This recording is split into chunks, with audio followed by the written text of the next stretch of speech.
하나님이 일하시는 교회 두 번째 말씀을 함께 나누겠습니다. 2025년도 우리 교회 표어는 뭐예요? 하나님이 일하시는 교회. 맞습니까? 우리 교회가 하나님이 일하시는 교회 맞습니까? 지난주에 말씀드렸듯이 하나님이 일하시는 목적은 죄인을 구원하시는 일입니다. 하나님은 예수 그리스도를 보내셔서 우리의 죄를 위해 십자가에 달려 돌아가시게 했습니다. 이제 누구든지 그 사실을 믿고 주님을 영접하면 구원을 얻도록 해주셨습니다. 우리가 보통은 복음을 전한다고 하면 바로 그 내용들, 이 사건, 이 사실을 전하는 것입니다. 여러분도 이 복음을 영접해서 하나님의 자녀 된 줄로 믿습니다. 무엇보다도 하나님이 일하시는 교회의 핵심은 예배입니다. 예배 드리는 교회. 예배는 하나님을 높이며 우리의 삶을 그분께 올려드리는 시간입니다. 그러니까 이렇게 예물도 드리지만 우리 자신을 하나님께 올려드리는 것입니다. 참된 예배를 통해서 우리는 하나님의 임재를 경험하고 주님의 음성을 듣게 됩니다. 하나님은 영이시니 예배하는 자가 영과 진리로 예배할지라 그랬습니다. 우리 교회가 영과 진리로 예배함으로 하나님이 일하시는 현장이 되고 저와 여러분이 주님의 일꾼으로 쓰임받기를 간절히 바랍니다. 하나님이 일하시는 교회는 또 말씀을 배우고 가르치는 교회입니다. 배우고 가르침을 통해서 성도는 계속 성장할 것입니다. 하나님의 말씀은 교훈과 책망과 바르게 함과 의로 교육하기에 유익하다 그랬습니다. 모든 성도들이 말씀을 배우고 그리고 하나님의 뜻을 깨닫고 그 뜻대로 살아가는 교회가 하나님이 일하시는 교회입니다. 여러분이 성경 공부와 묵상을 통해서 하나님의 뜻을 더 깊이 알아가며 말씀을 삶에 적용하는 훈련을 잘 하시기 바랍니다. 올해 들어서 혹시 말씀 묵상을 좀 다짐하시는 분들은 생명의 삶 말씀을 좀 해 주십시오. 다른 묵상집도 많이 있는데 그걸 기존에 하신 분들은 계속 그걸 하시고요. 제가 가끔 말씀드리는 것 중에 하나인데 같은 본문을 가지고 아침에 말씀 묵상을 하게 되면 요즘은 요한복음 말씀을 보게 되는데요. 그런데 오늘 읽어드린 말씀 중에서도 하나님은 영이시니 예배하는 자가 영과 진리로 예배할지니라. 오늘 주님이 여인에게 말씀하신 거거든요. 이런 내용들을 함께 묵상하는 겁니다. 그리고 함께 나누는 겁니다. 소그룹이나 기관이나 어느 모임에서 우리가 아침에 같은 본문을 가지고 묵상했을 때 거기서 나눔이 또 풍성해지는 겁니다. 이런 노력들을 계속 해 주시기 바랍니다. 교회와 성도는 하나님이 우리를 구원하시며 맡기신 일에 충실해야 됩니다. 어쩌면 하나님이 우리를 부르신 목적이 바로 여기에 있습니다. 바울은 자신을 그리스도의 일꾼이요 하나님의 비밀을 맡은 자라고 그렇게 사람들에게 알려지고 또 그렇게 소개되고 그리고 그런 사람들이 되게 해달라고 자기를 위해서 기도 부탁을 하고 있습니다. 그리스도의 일꾼이요 하나님의 비밀을 맡은 자들, 저와 여러분이 우리 교회가 이 사명을 충성스럽게 잘 감당하게 되기를 간절히 바랍니다. 하나님이 일하시는 교회는 잘하는 교회입니다. 잘하는 교회. 여러분 지난주에 말씀드린 대로 범사에 그에게까지 잘할지라 에베소 4장 말씀에 그랬는데 그가 누구예요? 그리스도를 말하는 겁니다. 우리는 그리스도에까지 계속 자라나야 됩니다. 자라는 교회라 하면 현재 진행형으로 성장하고 성숙하는 교회를 표방합니다. 식물이나 나무가 성장한다는 것은 뿌리가 튼튼하다는 의미입니다. 여러분의 믿음의 뿌리가 더 튼튼해지기를 바랍니다. 뿌리가 튼튼하기 위해서는 큰 뿌리와 잔뿌리가 조화를 이루어야 됩니다. 강단에 꽃이 있지만 여기 다른 식물들이 있잖아요. 근데 이거는 어떤 시기가 지나면 시들게 되어 있습니다. 그런데 몇 달이 지나도 시들지 않는 것이 있습니다. 저 뒤에 있는 그 나무들입니다. 이 나무들은 이 해피트리 이런 나무들은 이거 지난 가을부터 계속 이 자리에 있었지 않습니까? 근데 잘 자라나고 있습니다. 이게 처음에 왔을 때 얘가 저보다 작았는데 저보다 지금 커졌습니다. 크잖아요. 계속 보신 분은 아실 겁니다. 근데 이거를 또 어디에다 잘 이식하면 또 더 잘 자라나게 됩니다. 왜 그렇습니까? 얘하고의 차이는 뿌리의 차이입니다. 뿌리가 있고 없고에 따라서 달라지는 겁니다. 그런데 뿌리라고 해서 다 같은 뿌리가 아니더라고요. 큰 뿌리와 잔뿌리가 필요합니다. 큰 뿌리는 나무를 지탱하는 거고 잔뿌리는 나무의 양분을 빨아들이는 역할을 하는 겁니다. 그래서 그것을 올려주는 겁니다. 교회의 큰 뿌리는 이렇게 예배하는 겁니다. 우리 주일에 이렇게 예배하는 게 이게 큰 뿌리입니다. 그리고 잔뿌리는 소그룹입니다. 구역이나 기관이나 모임들이 잔뿌리입니다. 이 잔뿌리가 잘 뻗어나가고 양분을 잘 흡수해야 됩니다. 여러분, 오늘 사무총회 이후에 구역이나 기관이 좀 이렇게 배정이 되고 지정이 되면 잘 모이시기 바랍니다. 구역을 잘 모이시려고 노력하십시오. 구역에서 잘 모여서 말씀 나누고 그리고 묵상하고 기도 제목 나누고 그러십시오.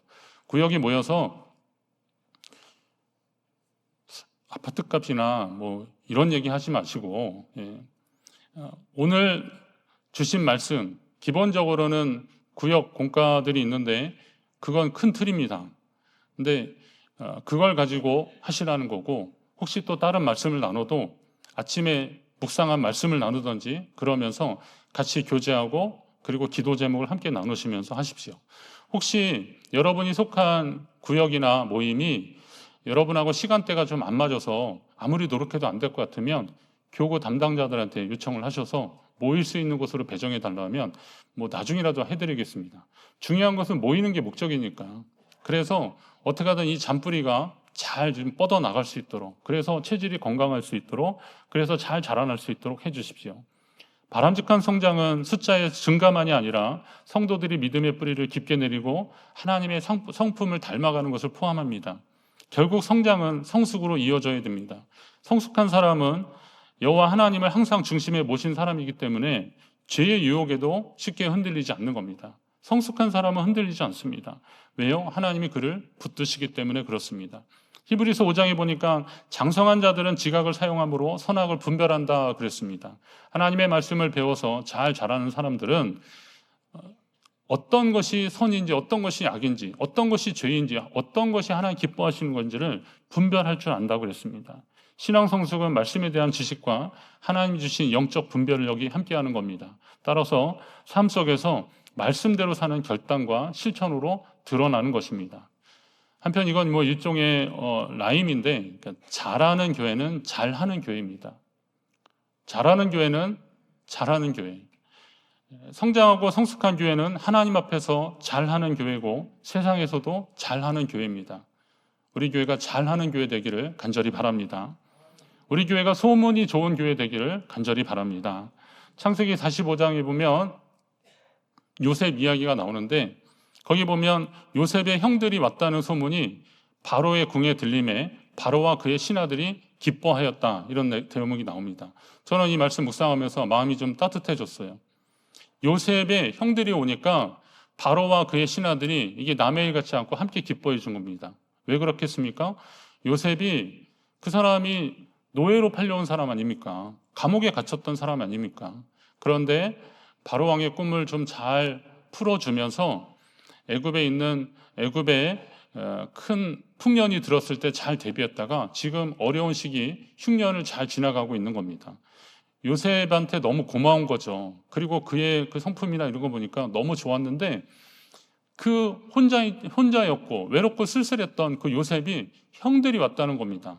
물론 우리 요셉 집안은 복잡한 내용들이 있었는데 그거는 뭐 그 집안 얘기고, 또 요셉의 형들이 왔다니까 왕과 신하들이 함께 기뻐해주고 즐거워해주고 축하해주는 겁니다. 이게 요셉이 어떤 삶을 살았는지를 우리가 짐작할 수 있는 대목입니다. 요셉의 지혜로, 그의 믿음으로 애굽에 닥친 큰 흉년을 잘 견뎌내니까, 그리고 그의 성품을 보고 사람들이 그와 관련된 것이라면 함께 기뻐해주고 즐거워해주고 축하해 준 것입니다. 그래서 바로 왕은 그의 형제들에게 양식을 주면서 가나안 땅에 가서 너희 아버지와 나머지 식구들을 다 데려와서 이 먹고 살기 어려운 시기에 우리 함께 살자라고 초청까지 합니다. 요셉이 어떻게 살았는지를 짐작할 수 있습니다. 우리 믿음이 성장하고 성숙하면 주변의 선한 영향력으로 나타날 것입니다. 춘천 중앙교회가 주변에서 칭찬 듣고 우리 교회로 말미암아 춘천이 복을 받는 역사가 계속되기를 간절히 바랍니다.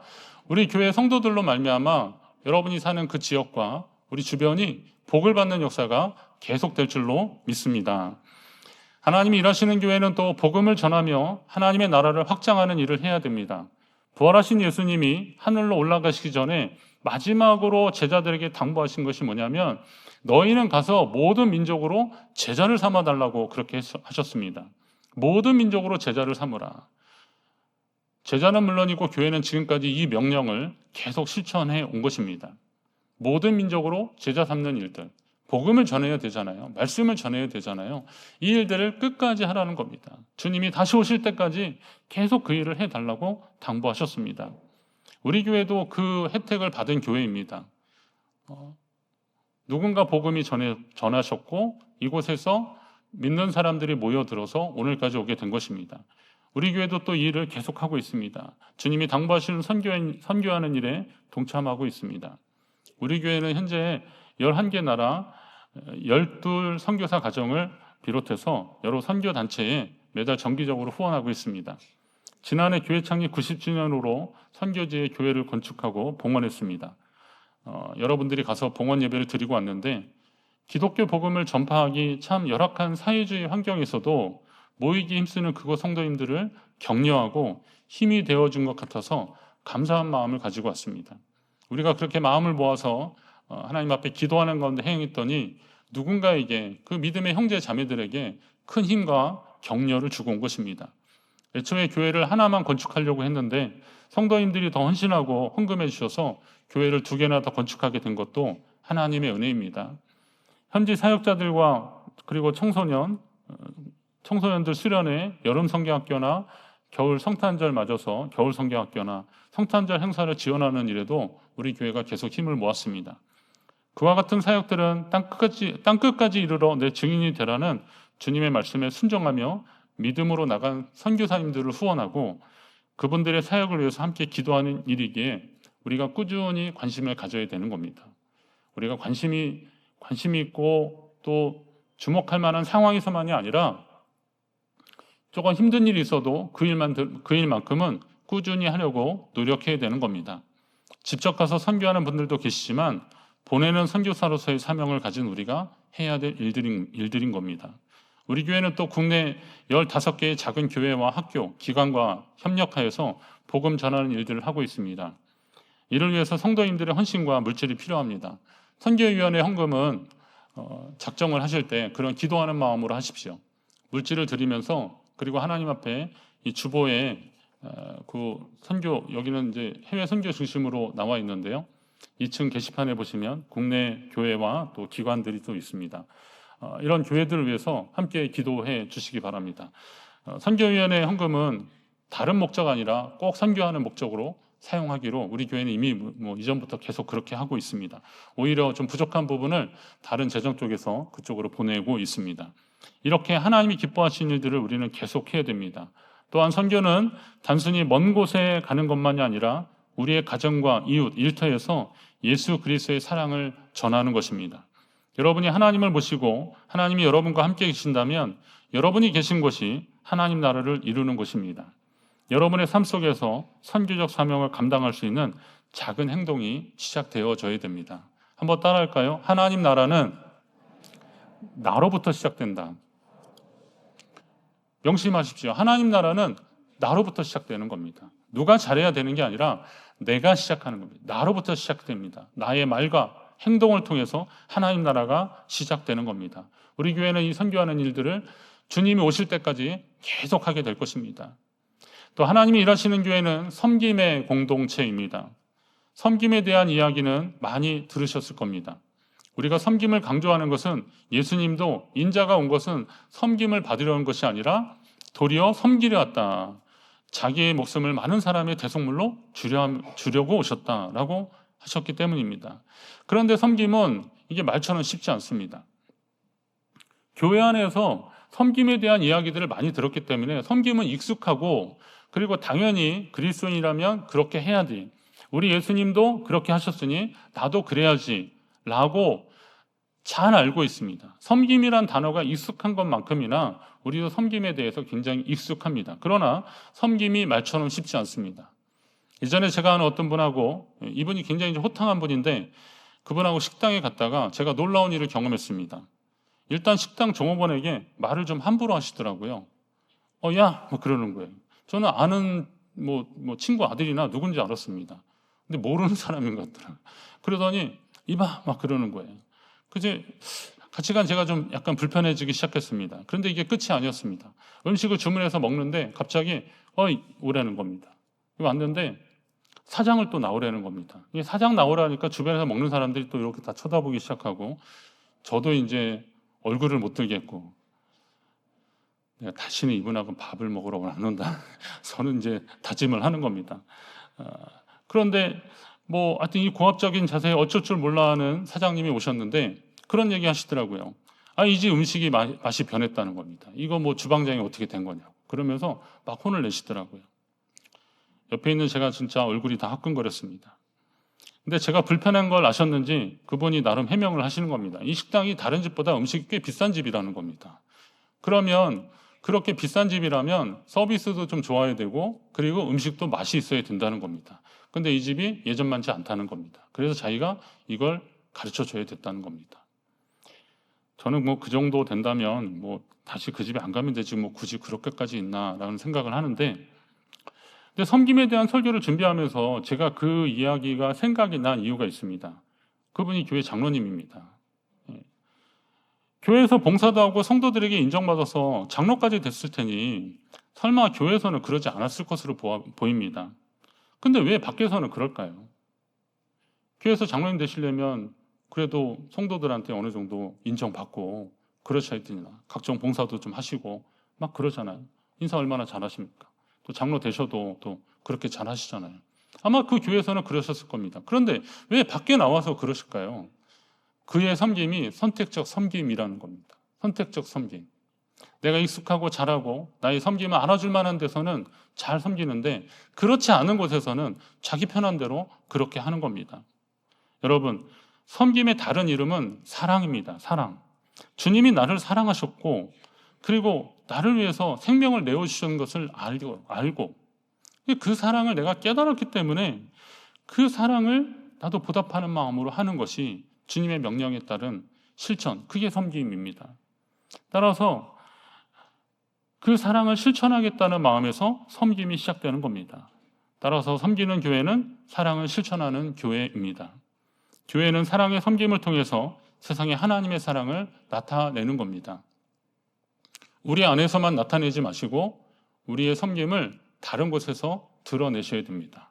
이게 하나님이 기뻐하시는, 하나님이 일하시는 교회의 특징입니다. 그러니까 장로님 말씀하셨으니까 제가 권사님도 얘기하겠습니다. 어느 카페에 갔는데 막 진짜 왁자지껄 하시더라고요. 한 8분, 10분 온 것 같아요. 근데 난 커피 마셨으니까 안 마신다고 그러시면서 그렇게 갔는데 한 4-5잔 시키더라고요. 그래서 이 컵을 하나 달라 그래가지고 우리 교회 카페에서 그러시는 거 괜찮습니다. 근데 밖에서는 절대 이러지 마십시오. 컵을 달라더니 이렇게 나눠서 드시더라고요. 그런데 갈 때면 아무개 권사 뭐 그러면서 일어나시는 거예요. 근데 그때까지 그분들이 권사님인지 몰랐는데 권사라고 호칭하는 것 때문에 제가 알았습니다. 제 얼굴이 왜 화끈거리겠습니까? 거기 종업원 같은 경우에 어떤 마음을 가질까요? 이거는 정말 싸잡아서 주님을 욕먹이는 일들입니다. 섬김이 어디 가서 뭐 도와주고 뭐 설거지 해주고 뭐 청소해주고 이런 것만 섬김이겠습니까? 여러분이 그리스도인의 이름으로 사는 그곳에서 여러분이 좋은 향기를 드러내는 것도 좋은 섬김의 예입니다. 우리는 교회 안에서야 다 친절하고 또 잘 하잖아요. 그런데 이 섬김이 우리 안에서의 섬김으로 끝나서는 안 된다는 겁니다. 이 섬김이 나눠져야 됩니다. 왜 그렇습니까? 주님이 내게 그 은혜를 베푸셨잖아요.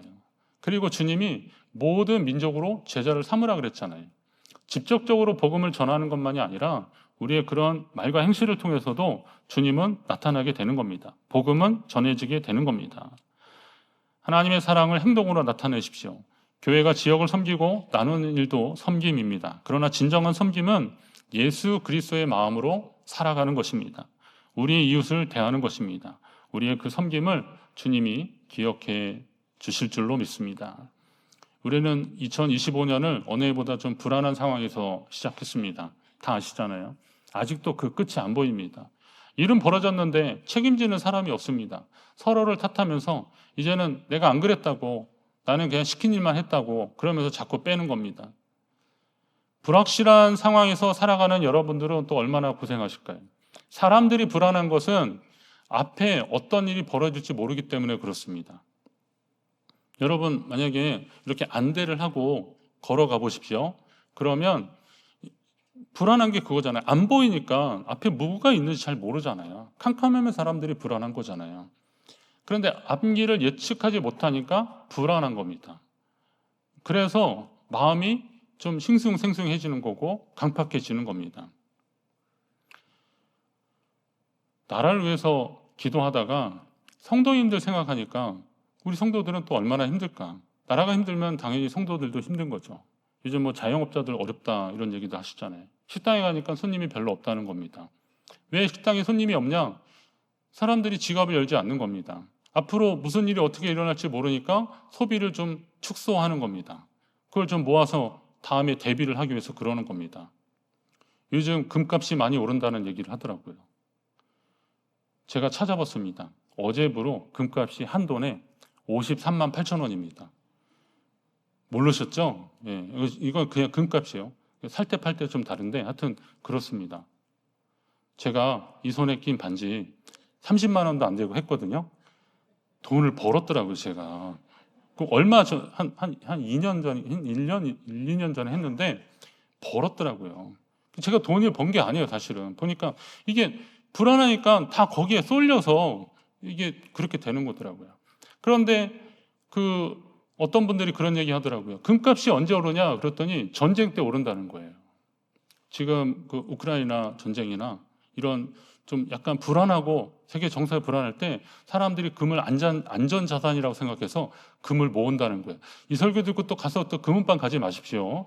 하여튼 모은다는 거예요. 왜? 그게 그나마 안전 자산이라고 생각한다는 겁니다. 그런 생각을 해봤어요. 우리나라 금값이 오르는 게 물론 우리나라만이 아니라 이제 뭐 미국이나 이런 현물 시장에서 그런 것이 올라서 그런 건데, 그런데 생각해 보니까 우리가 지금 전쟁과 같은 상황을 살고 있는 거구나. 사람들이 이런 안전 자산에 몰린다는 것은 전쟁과 같은 상황을 살고 있는 거구나. 전쟁은 저도 뭐 전쟁을 겪은 세대는 아닌데 말씀 들어보니까 오늘 있던 사람이 내일 없는 거래요. 예. 같이 밥 먹은 사람이 내일 없는 거래요. 이게 전쟁이래요. 그런 불안한 심리 속에 사람들이 살고 있는 겁니다. 그러면 여러분, 우리가 사는 세상이 이런 세상이라면 우리 얼마나 각박합니까? 그런데 이런 세상에서 주님이 우리에게 주시는 말씀이 있더라고요. 베드로전서 5장에 보니까 너희 염려를 다 주께 맡기라. 이는 그가 너희를 돌보심이라. 여러분, 이 말씀이 우리에게 위로가 되는 게 무엇입니까? 주님이 우리를 눈동자가 지켜주실 것이다. 우리 염려를 주님께 맡기면 주님이 우리를 돌보실 것이다. 이거 주님 약속이잖아요. 베드로 사도를 통해서 주신 약속이기 때문에 우리는 그 사실을 믿는 겁니다. 그러면 세상이 어수선하고 불안해도 우리가 안정감을 얻을 수 있는 건 뭐냐면 영원하신 하나님, 전능하신 하나님을 의지하기 때문에 그렇습니다. 우리가 또 안정감을 얻는 것 중에 하나면 꾸준한 것을 통해서 우리는 안정감을 얻습니다. 내일 아침에 그게 해가 뜨는 건 아니지만 하여튼 하늘이 두 쪽이 나도 해가 동쪽에서 뜬다. 이거는 그냥 진리입니다. 반복된 경험을 통해서 우리가 알고 있는 겁니다. 그렇기 때문에 혹시 구름이 다 가려서 해가 보이지 않더라도 해는 지금 저 위에 떠 있다라고 믿는 겁니다. 그것을 통해서 사람들은 안정감을 갖습니다. 그럼 교회가 이 세상에서 해야 되는 일들이 그런 거죠. 하나님이 우리에게 주신 은혜와 그리고 구원의 복음, 이것을 끊임없이 하나님이 우리에게 맡겨주신 그것을 꾸준히 잘 감당함으로 인해서 그 하나님을 간접적으로 나타내는 삶을 우리가 살아야 되는 겁니다. 세상은 어수선하고 불안해도 우리에게 맡기신 일은 변함없이 계속되어져야 하는 겁니다. 이게 지난 2000년 동안 교회가 계속 저 일을 했던 것입니다. 오늘 이 상황이 불안하고 힘들어도 우리는 이 일들을 계속해야 되는 겁니다. 우리의 삶 속에서 하나님이 일하실 수 있도록 자신을 드리고 교회의 사명에 여러분도 동참하시기 바랍니다. 예배하는데 최선을 다하십시오. 날마다 주님께 배우기를 힘쓰시기 바랍니다. 믿음의 성장과 성숙이 멈추지 않는 여러분 되시기를 바랍니다. 땅끝까지 주의 복음을 전하는 일에 동참하시고 주님이 우리에게 보이신 사랑의 섬김을 실천함으로 여러분이 있는 그곳에 하나님 나라가 임하게 되기를 간절히 바랍니다. 우리는 이 사명을 가지고 하나님이 우리에게 주신 그 뜻을 이루기 위해서 우리 교회가 하나님이 일하시는 교회 되기 위해서 오래 힘쓸 것입니다. 여러분이 보이지 않는 것, 보이는 것뿐만이 아니라 보이지 않는 곳에서도 그 사명 잘 감당하셔서 하나님이 일하시는 현장에 함께 있기를 간절히 바랍니다.